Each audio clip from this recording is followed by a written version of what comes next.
자, 오늘은 여호수아 8장에 나오는 아이성 전투의 승리에 대한 이야기를 좀 해보겠습니다. 아이성 전투의 승리.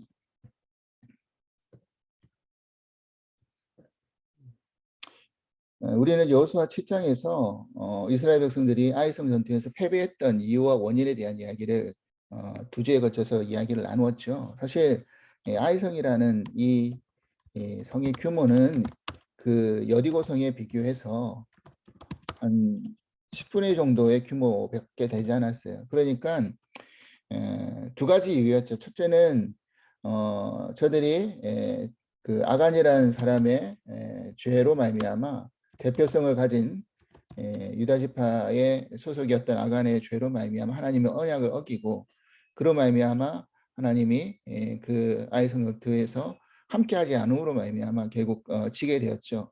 그리고 또 하나는 뭐냐면 하나님에게 묻고 하나님의 방법을 해야 되는데 인간적인 방법,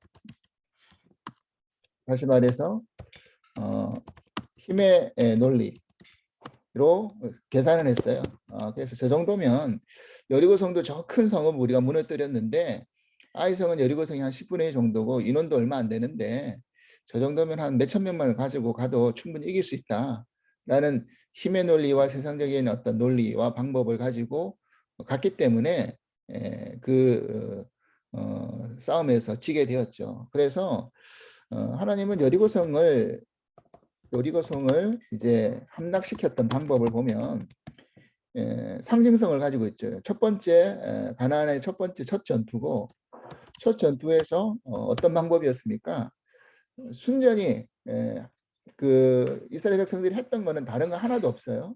성읍 돌라고 하는 것밖에 없었고요. 마지막에 나팔 불고 소리 지르고 해서 성읍이 무너져 가지고 들어가서 점령한 것밖에 없죠. 그러니까 이 첫 전투의 상징성은 뭐였습니까? 첫째, 하나님이 하신다. 하나님이 싸우신다.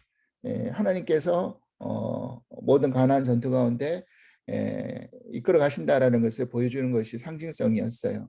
그러면 그 하나님이 하시는 것에 대해서 그러면 백성된 이스라엘 백성들이 해야 할 역할은 뭐냐? 순종이죠, 순종. 그 말씀 앞에 하나님이 하라고 하는 말씀 앞에 순종의 싸움을 해나가는 겁니다. 그 싸움을 하느냐 할 수 없느냐의 싸움이 우리 가나안 땅의 삶의 그 방법이죠. 그래서 우리가 구원받은 백성이 됐잖아요. 우리가 하나님의 구원받은 자녀로 크리스천으로 살아갈 때 이 땅 안에서 결국 모든 결과의 어떤 그 주도권은 하나님이 쥐고 계시죠. 그러면 우리가 이 땅 안에서 구원받은 백성으로 어떻게 살아야 되느냐? 결국 내가 하나님 말씀 앞에 순종을 얼마나 하느냐, 하지 않느냐의 싸움에 따라서 결과가 달라지게 돼 있다는 것입니다. 이게 그 신명기에서 가나안 땅에 들어가기 전에 그 이스라엘 백성들의 자녀들 2세대들을 놓고 모세가 다시 한번 확인시킨 말씀이잖아요. 너희가 이 말씀을 하나님 말씀을 지켜야 된다라는 것을 계속 거듭거듭 강조하며 확인시킨 게 바로 이 말씀이었고요. 그래서 쉐마가 왜 쉐마였습니까? 이스라엘아 들으라라고 하면서 너희 하나님 여호와를 사랑해라. 이 첫 번째 그것이 우선이다라는 이야기를 하고 그것을 너희 자녀들에게 앉거든 눕거든 서거든 어디 가든지 간에 손에 손목과 이마에 기호를 붙이고 문설주와 그 임방에다 붙여서 항상 기억을 해야 된다라고 말씀했던 게 바로 그겁니다. 그래서 하나님의 말씀대로 내가 살아갈 수 있느냐 없느냐 이 싸움 그 하나님 언약을 내가 내 기억할 수 있느냐 없느냐 이 싸움에 가나안 땅의 싸움이었다라는 것을 확인하는 것이죠. 자, 그래서 이제 그 일단은 그 첫 번째 어떤 실패를 맛봤죠. 승리에 도취했던 이스라엘 백성들이 아이성이라는 조그만 성에서의 첫 번째 실패를 맛보고 일단은 한번 우리가 그런 게 있잖아요. 잘 나가다가도 한번 넘어지고 실패하면 걱정이 있고 두려움이 생길 수밖에 없잖아요. 그래서 8장에 들어와서 1절에 보니까 첫 번째로 하나님이 여호수아에게 했던 이야기가 뭐냐면 두려워하지 말라 놀라지 말라였어요. 그러니까 너 겁먹지 말라. 너가 뭐 힘이 있어서 능력 많아가지고 여리고성 이겼냐? 그거 아니지 않느냐. 그러니까 지금 너가 아이성에서 한번 패했다고 해가지고 두려워할 거 없다. 그러니까 이제 내가 하라는 대로 하라라고 해가지고 이 아이성의 싸움은 조금 여리고성의 싸움과는 좀 달랐어요. 그죠? 여리고성 전투와의 와의 어떤 방법이 달랐어요. 그러니까 우리가 생각할 때 하나님이 여리고성을 무너뜨리듯이 이스라엘의 전쟁과 전투를 저런 방법으로 다 일사천리로 가버리면 뭐 너무나 수월하게 그냥 다 끝날 전쟁이 되지 않겠습니까? 어차피 하나님이 하시는 싸움이고 하나님이 이루어 가실 싸움이라고 한다면 그런 방법으로 하시면 되지 왜 그런 방법을 하시지 않으십니까? 라고 의문을 가질 수 있겠지만 하나님이 역사하시는 방법은 획일적이지 않아요. 하나님의 역사 방법이 획일적이지 않아요. 그러니까 그 시대와 상황과 여건과 또 우리들의 어떤 모습과 어떤 실력과 이런 것들을 다 보신단 말이죠. 그래서 그런 것들을 다 보신 다음에 거기에 맞는 방법을 하나님께서 하시죠. 그러니까 여리고성에 했던 방법은 다르고 아이성에 했던 방법은 달랐어요. 그리고 우리가 이 말씀을 읽었지만 아이성의 방법은 가장 주된 방법이 뭐였냐면 매복과 복병이었어요. 매복하고 복병을 세워가지고 이제 기습 공격하는 거잖아요. 기습 공격. 그래서 전면으로 이스라엘 백성들이 나아갔을 때 첫 번에 자기들이 아이성도 자기들이 이긴 바가 있으니까 그 자기들이 다시 저희들이 겁도 없이 다시 왔느냐 해가지고 나가서 다시 공격하고 성을 비웠을 때 그 아이성 뒤에 여호수아가 복병을 두었죠. 그래서 3만 명이라는 복병을 두었습니다. 그리고 또 나중에 5천 명이라는 복병을 또 추가로 숨겨놓고요. 그들이 자만해가지고 그들이 나왔을 때 어떻게 한 겁니까? 기습적으로 그 빈 성읍에 들어가 가지고 성을 유린했죠. 그러니까 나왔던 이 아이성의 사람들이 당황해 가지고 성이 불이 붙어 가지고 연기가 나는 걸 보고 당황해서 돌아갈 데도 없고 하니까 막 광야에서 여기저기 흩어져 버렸잖아요. 그래서 그 잔병들을 다 쫓아 가지고 다 한꺼번에 일시적으로 다 처리해 버리는 그러니까 성 안에서 어떤 공격을 하고 싸우고 했으면 서로 간에 피해도 많을 거고 공격하는 입장에서 더 피해가 사실은 더 많았겠죠. 성읍을 무너뜨리려고 한다면. 그런데 교만한 마음으로 성을 비우고 나왔으니 거기 안에서는 힘을 쓸 수가 없겠죠. 그리고 이스라엘 백성들의 숫자상으로도 아이성의 수는 싸움이 되지 않았어요. 그래서 결국 나중에 보면 아이성 그 싸움에서 그들이 물리친 수에 보니까 한 12,000명 정도 된다. 남녀가 12,000명이 되니까 남녀의 수를 합쳐서 12,000명이면 실질적으로 얼마나 작은 성읍인지를 우리가 알 수 있겠죠. 복병만 35,000명을 숨겨놨는데 그들을 다 물리쳐서 개소해보니까 12,000명 정도밖에 안 되는 성읍이었는데 첫 번째 그 성읍에서 진다는 것이 사실 말이 안 되는 싸움이었는데도 불구하고 그런 거죠. 그랬습니다. 그래서 1절에 다시 한번 들어가면 두려워하지 말고 걱정하지 말라 놀라지 말라 하고 뭐라고 했느냐 하면 이랬어요. 내가 아이 왕과 그의 백성과 그의 성읍과 그의 땅을 다 내 손에 넘겨주었다 그랬어요. 항상 하나님이 그 이 가나안 정복 전쟁 안에서 항상 이야기하는 게 첫 번째부터 말했죠. 뭐냐면 완료형이에요. 완료형으로 끝나고 있어요. 그러니까 넘겨주겠다가 아니죠. 넘겨줄 것이다가 아니라 뭐 했습니까? 넘겨주었다. 그죠? 넘겨주었다. 끝냈다라는 거잖아요. 그러니까 이미 이 싸움은 내가 너희들한테 다 넘겨주었으니까 걱정하지 마. 이거잖아요.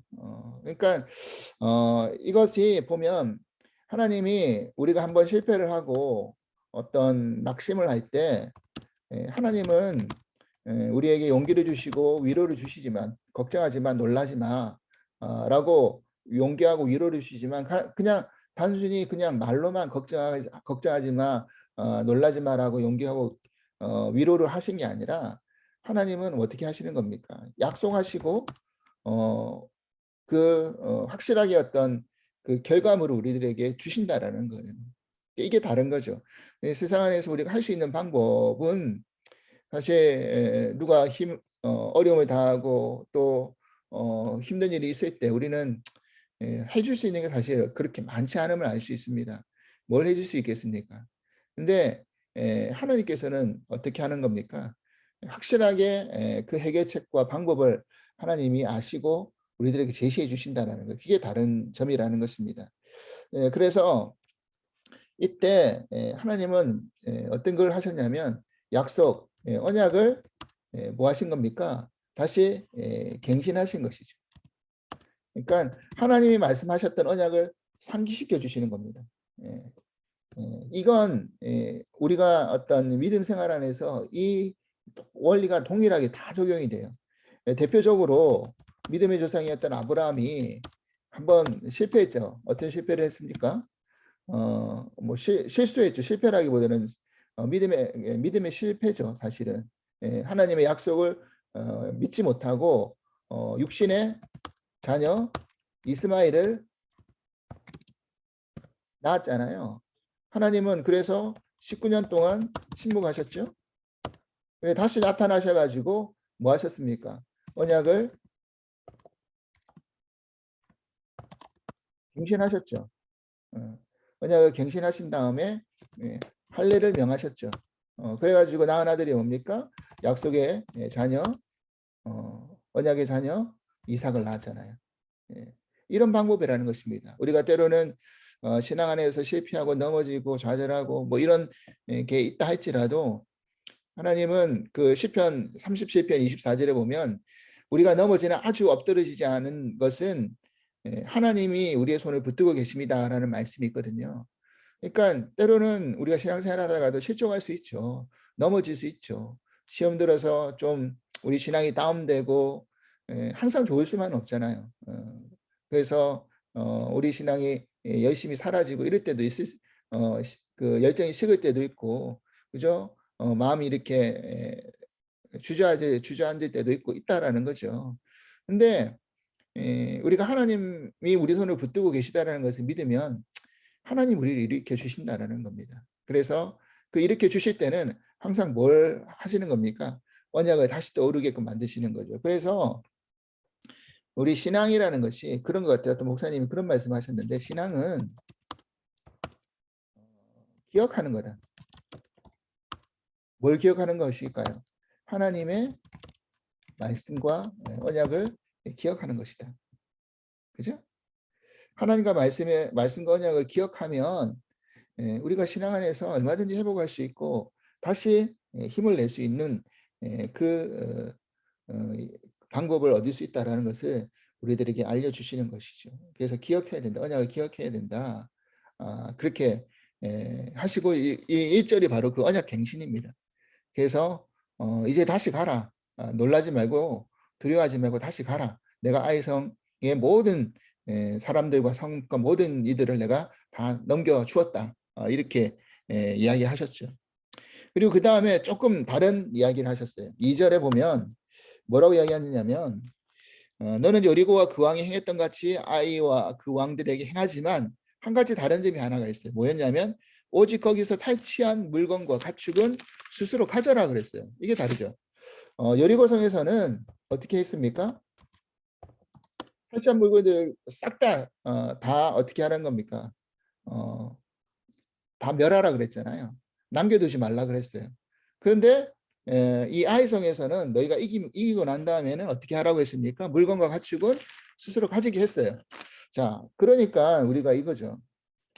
이 아간이 범죄했을 때 뭐 했습니까? 사실은 고의로 여리고성에 있는 물건을 자기가 가졌잖아요. 그래서 그것이 심판받은 어떤 사건이 됐죠. 그런데 만약에 하나님이 이 아이성에서 했던 것처럼 그런 어떤 탈취한 물건을 가질 수 있었다라고 한다면 아간이 그걸 알았다고 한다면 그런 범죄를 저질렀지 않을 수도 있었겠죠. 물론 인간의 욕심이라는 게 한도 끝도 없기 때문에 이것도 취하고 저것도 취하려고 하는 마음을 가질 수도 있었겠지만 하여튼 그렇겠죠. 그리고 아간에게는 기회를 줬어요. 지파를 뽑고 또 가문을 뽑고 이렇게 점점 그 뽑혀져 나갈 때 회개할 수 있는 기회, 돌이킬 수 있는 기회를 아간에게 주었음에도 불구하고 아간은 그렇게 하지 않았죠. 그랬어요. 그래서 그러면 하나님이 왜 여리고성에서의 모든 물건은 다 바치라고 해놓고선 다 그냥 멸하라고 해놓고선 바치라고 하나님께 바치라고 해놓고선 그 아이성에서는 그 가축하고 그 탈취한 물건들은 너희들이 가지라고 했을까? 이렇게 생각해 볼 수 있겠죠. 여리고성이라는 것은 첫 전투죠. 가나안 땅의 첫 전투죠. 그래서 하나님 우리가 어떻게 볼 때는 다 이게 항상 처음은 뭡니까? 어떤 영적인 상징성이 있어요. 처음이라는 것은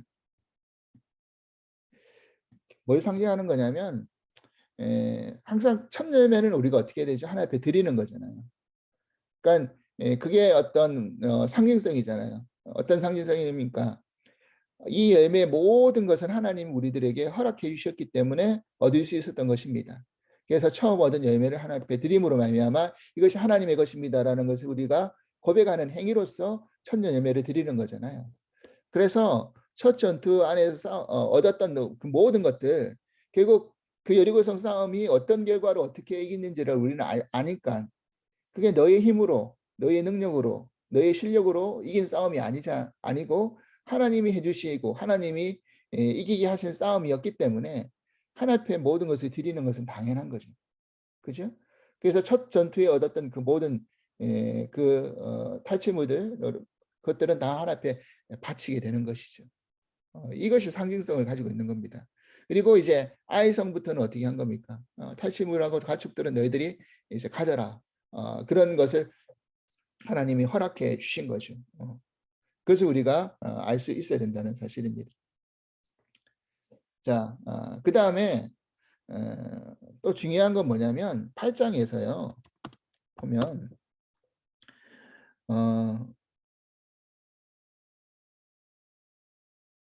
제일 많이 등장하는 단어가 있죠.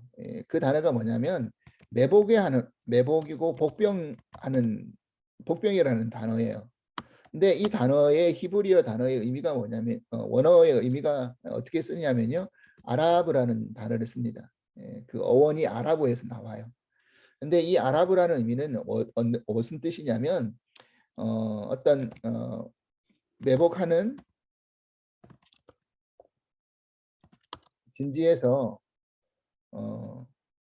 진지의 땅에 엎드려 기다리다 이런 의미가 있어요. 그죠? 매복하려면 그냥 서 있으면 안 되잖아요. 그죠? 그 밤에 땅에 바짝 엎드려 가지고 숨어 있어야 되는 거잖아요. 그래서 땅에 엎드려서 숨어서 기다리는 그런 의미가 이제 아랍어라는 의미가 있죠. 그런데 이 단어가요. 그 앞장에 7장에 보면 비슷하게 쓰여진 부분이 있어요. 7장 5절 한번 보십시오. 7장 5절. 여호수아 7장 5절에 보면 어떻게 되어 있느냐면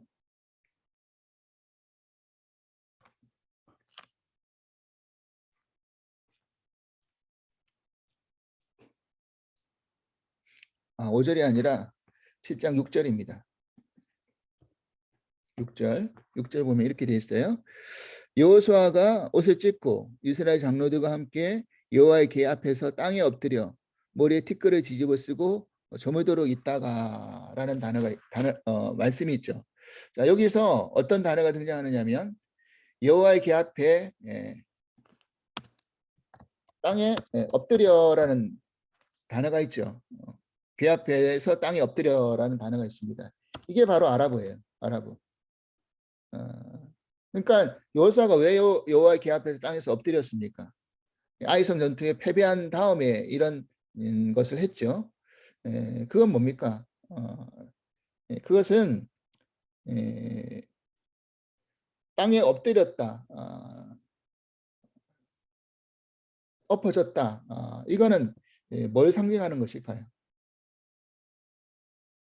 그것은 다름이 아니라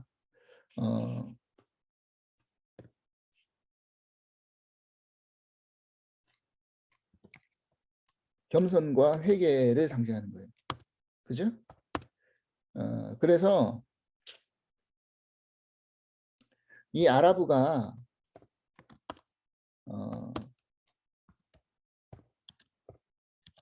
티끌이라는 그런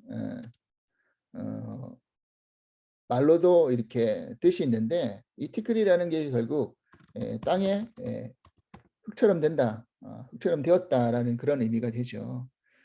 땅이 흙처럼 되어버렸다라는 거잖아요. 그러니까 우리는 그렇죠. 우리의 본질이 어디에서부터 왔는지를 알면, 그죠? 우리의 본질이 흙으로부터 시작이 되었다라는 것을 우리가 인지하면, 그죠? 우리는 항상 겸손할 수밖에 없어요. 우리는 흙으로 돌아갈 수밖에 없는 존재다. 그죠? 그래서 연약하고 깨어질 수밖에 없는 존재다. 그잖아요. 땅에 티끌로 돌아간다는 것이 그런 우리의 회개, 그런 어떤 우리의 겸손을 의미하는 것이죠. 겸손하지 못하고 자만하면 그 싸움에서 질 수밖에 없지만, 그래서 다시금 하나님은 뭘 하게 만드신 겁니까? 그래서 단순히 매복하고 단순히 복병해서 전술과 전략을 써가지고 승리한 게 아니라, 결국 이 매복과 복병을 일하는 방법을 통해서 하나님은 뭐하게 만드신 겁니까? 밤을 새도록 엎드려 땅에 엎드려 굽으려서 지금 저들을 낮추시고 겸손하게 만드시고 회개할 수 있는 그 시간을 주신 거죠. 그래서 우리 안에서 지금 어떤 칠흑과 같은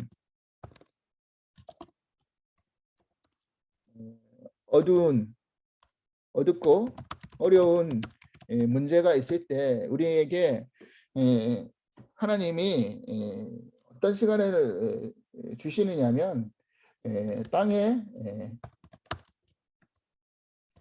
엎드리는 시간을 주시는 것 같아요. 그죠?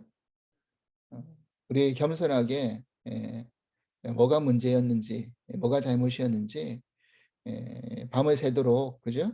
어떤 문제를 확인하고 우리가 어떻게 해야지만 이길 수 있는지, 이 문제를 극복할 수 있는지에 대한 것들을 생각하게 만들고, 그것의 답은 결국 하나님께 달려 있고, 하나님을 어떻게 내가 순종하고 붙들고 갈 수 있는지를 깨닫는 시간이 되는 거죠. 그래서 당장은 내가 뭐 내 어떤 생각과 방법으로 이길 것 같고 승리할 것 같지만, 우리가 이런 방법을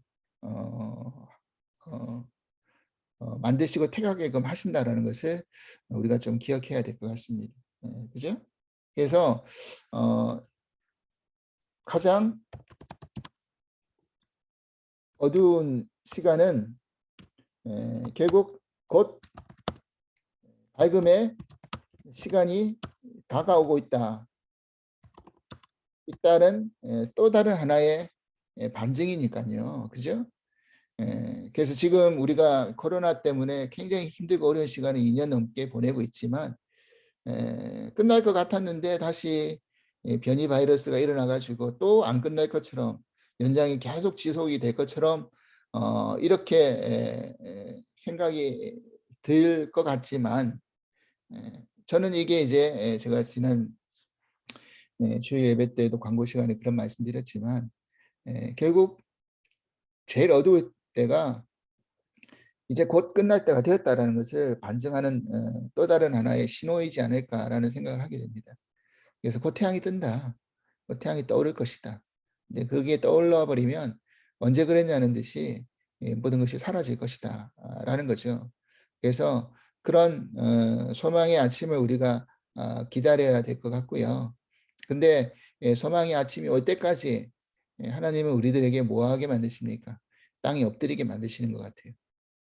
겸손하게 또 회개하게 만드시고, 그래서 내가 하나님 말씀 앞에 어디에 서 있는지, 얼마만큼 내가 순종하고 있는지를 돌아보게 하시고, 그것을 우리들에게 이끌어 가신다라는 생각을 하게 됩니다. 자, 그래서 이제 결론을 내리겠습니다. 오늘 아이성의 전투는 승리로 끝났어요. 두 번째의 전투에서, 첫 번째의 전투는 패배였지만 두 번째 전투에서는 승리했습니다. 그러면 승리의 방법이 우리가 생각할 때 일반적인 어떤 손자병법처럼 아주 다양한 전략과 전술을 써가지고 이긴 거다. 그래서 여리고 성하고는 전혀 상반된 것처럼 생각하는 것 같지만 그게 아니죠. 이 전략과 전술 또한 하나님이 계획하시고 이루신 거죠. 방법이 달랐던 것뿐입니다. 그래서 하나님은 항상 회개적인 방법을 하지 않으신다. 그래서 하나님이 명령하신 거고요. 나중에 보면 18절에 보니까 이랬어요. 여호와께서 여호수아에게 이르시되 내 손에 잡은 단창을 들어 아이를 가르키라. 그러면 내가 이 성읍을 내 손에 넘겨주리라. 여호수아가 그 손에 잡은 단창을 들어 그 성읍을 가르쳤다 그랬어요. 예, 그러니까 지금 뭡니까? 모든 계획과 전략과 전술을 하나님이 쥐고 계시고 하나님이 명령하고 계시는 거죠. 그래서 단창을 들었을 때 그 신호를 받고 복병이 그 빈 아이성에 들어가서 전투를 마무리 짓는 그 싸움을 지금 하고 있는 거잖아요. 그러니까 하나님이 다 계획하시고 하나님이 하라는 대로 지금 그 하고 있는 것이죠. 그래서 결국 여리고성도 아이성도 결국 방법은 다를 뿐이지 원리는 똑같다라는 거죠. 원리는 뭐예요? 하나님이 계획하시고 하신다는 거예요. 그래서 내가 이건 내가 할 수 있겠네. 하나님이 없어도 되겠네가 아니라 우리의 인생의 모든 것들을 하나님 앞에 묻고 의지하고 하나님 해 나가시는 그것을 우리가 발견했으면 좋겠어요. 지금 우리가 사사기에 그 말씀을 나누고 있는데요. 사사기 우리가 4장과 5장을 살펴보면 누구 이야기가 나오냐면 드보라 이야기가 나와요. 여선지자 드보라, 여사사 드보라 이야기가 나와요. 근데 재미난 건 뭐냐면 이 4장 5장이 어떤 다른 내용이 아니라 같은 내용인데 관점이 달라요. 사장의 관점은 어떤 관점이냐면 역사적인 관점이에요. 그러니까 역사적인 사실 그대로 이렇게 기록해 놓은 거예요. 근데 5장은 뭐냐면 관점이 어떤 그 노래예요, 노래. 그 드보라가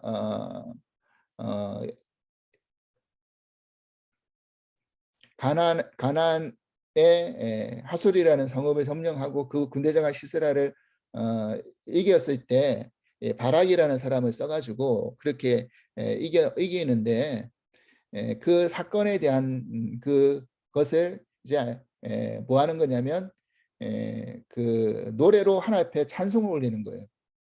그 모든 것을. 그래서 이게 왜 중요하냐면 그대로 일어난 사건을 역사적으로 우리들에게 바라보는 것도 중요하지만 이 노래 속에서는 뭐가 담겨져 있냐면 그 노래 안에 뭐가 더 숨겨져 있냐면 신학적인 관점이 숨어져 있어요. 이게 뭐냐면 하나님 여호와께서 하신다라는 사장에서는 여호와 하나님이라는 단어가 한 5번 정도밖에 등장하지 않지만 5장에 들어와서는 계속 등장한단 말이죠. 처음부터 노래하고 찬양하고 왜 드보라와 바락이 하나님께 노래하겠습니까? 찬송 올리겠습니까? 거기에는 뭐가 있느냐면 하나님이 하셨다라는 거죠. 하나님이 해나가셨다. 그래서 그 노래 안에 하나님이 모든 천지를 주관하시고 만물을 주장하신다. 그래서 정말 말도 안 되게 그 가나안의 군대 장관 그들은 철병거가 있었어요. 철병거가 900대나 자그마치 900대가 있었어요. 이게 왜 큰 숫자냐면 당시 최고의 그 애굽이라는 나라의 최고의 어떤 권력의 나라도 부강한 나라도 강대국인 나라도 이 철병거가 한 500대 정도밖에 없었대요. 그러니까 어느 정도의 규모의 철병거의 군대인지를 알겠죠. 철병거의 군대와 이스라엘 백성들이 싸운다라는 것은 말도 안 되는 거잖아요. 그런데 어떻게 하나님이 하셨냐면 이들을 강가에 모이게 했어요. 이들이 강가에 갑자기 모였어요. 근데 갑자기 비가 내리네요. 그러니까 철병거가 무용지물이 되는 거예요. 진흙탕에 빠져가지고. 그러니까 그들이 철병거를 움직일 수 없으니까 다 철병거를 버리고 다 나왔던 거죠. 거기서 그 싸움에서 끝나버린 거죠. 그러니까 그것조차도 뭐 하신 겁니까? 하나님이 하셨다라는 거잖아요. 하나님이 그 싸움에서 행하셔서 이기게 만드셨다라는 것을 강조하는 것이죠. 그리고 이 시스라는 얼토당토하게 누구에게 죽느냐면 그 야솔이라는 그 여인에게 자기가 믿었던 그 동맹했던 그런 부족 국가에 가서 그의 아내한테 죽게 돼요. 이런 일들이 일어났죠. 그래서 재미나죠. 그러니까 조그마한 한 명의 여인한테 그냥 죽음을 당하는 거죠. 근데 이게 이 여인이 힘이 있어서 그랬겠습니까? 그거는 뭡니까? 그 이면에 다 하나님이 해나가신다는 것을 알려주기 위해서 이렇게 노래로 불러가는 것이죠. 그러니까 우리가 역사적인 관점을 그대로 바라보면서 가는 것도 중요하지만 4장의 관점처럼 5장의 관점처럼 이게 그 이면에 하나님이 어떻게 행하셨다라는 것을 우리가 기억하고 하나님 앞에 찬송 올리는 것도 참 중요하다라는 것을 이야기해 주는 겁니다. 그래서 결론은 그거죠. 그러니까 하나님이 하시는 거를 우리가 인내하지 못하고 깨닫지 못하고 순종하지 못해서 못할 뿐이지 다 그 이면에 하나님이 해나가신다는 것을 경험하는 거죠. 그래서 교회에 모든 일어나고 있는 모든 일들도 다 마찬가지인 것 같아요. 우리의 믿음의 신앙의 싸움도 다 마찬가지인 것 같아요. 그래서 오늘 우리가 그 믿음의 싸움을 하나님이 어떻게 해나가시는지를 우리가 경험을 많이 하면서 우리의 신앙의 깊이가 더 깊어지고 자라날 수 있는 은혜가 임할 수 있기를 간절히 기도합니다. 기도하겠습니다. 하나님 감사합니다. 오늘 여호수아 8장에 나오는 아이성의 싸움의 전투의 승리를 우리가 배울 수 있도록 허락해 주시는 은혜 감사합니다.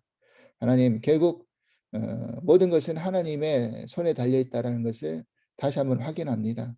근데 우리가 연약하고 부족하고 죄가 많아서 때로는 내가 할 수 있다라는 교만으로 그 모든 것을 따라가다 보니 실패하기도 하고 넘어지기도 합니다.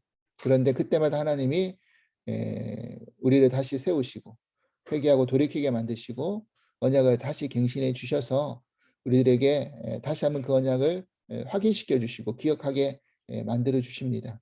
하나님 오늘도 이 가나안 땅 믿음의 삶을 우리들이 개척해 나가면서 살아갈 때 이 순종의 싸움에서 좀 더 많은 승리를 할 수 있게 하여 주시옵소서.